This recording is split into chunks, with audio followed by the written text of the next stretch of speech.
আচ্ছা, রোজ রোজ রান্না করতে কার ভালো লাগে? রান্না করতে করতে যদি আপনি বোর হয়ে যান কিন্তু বাইরে গিয়ে খাওয়ার উপায় নেই, তাহলে আমি বলবো চটজলদি এই আলু দিয়ে মশলা ভাতটি তৈরি করে নিতে হয়। খেতেও সুস্বাদু আর সময়ও বাঁচে, চটজলদি রান্নাটি হয়ে যায়।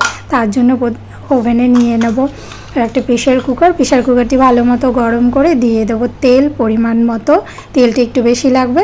তেল দেওয়ার পর দিয়ে দেবো গোটা তেজপাতা, 1 চা চামচ জিরে, কিছুটা হিং দিয়ে ভালো করে গরম করে তারপর দিয়ে দেবো এই যে আগের থেকে কেটে রাখা টমেটোটা দিয়ে ভালো করে নেড়ে চেড়ে নেব।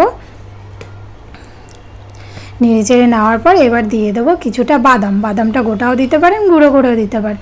তারপর দিয়ে দেবো টমেটো বাটা। হ্যাঁ, আমি কিছুটা গোটাও টমেটো দিয়েছি, সাথে কিছুটা টমেটো পেস্ট করে দিয়েছি। টমেটো ও আদা পেস্ট দিয়ে আবারও ভালো করে নেড়ে চেড়ে নেব। নেড়ে চেড়ে নিয়ে কিছুক্ষণ রেখে তারপর দিয়ে দেবো 1 চা চামচ হলুদ, পরিমাণ মতো নুনটা আপনারা আপনাদের স্বাদ অনুসারে দেবেন।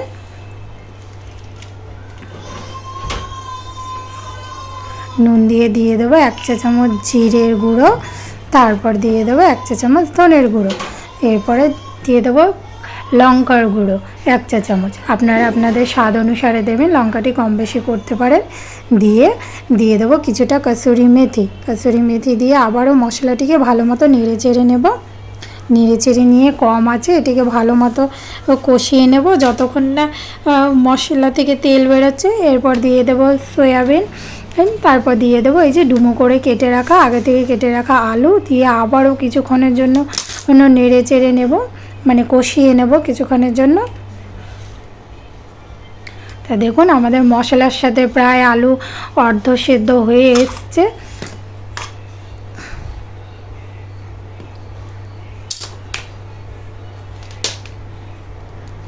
এবার দিয়ে দেবো পরিমাণ মতো চালটি দিয়ে বেশ ভালো করে আবারও মশলার সাথে মিক্স করে নেব। চালটিকে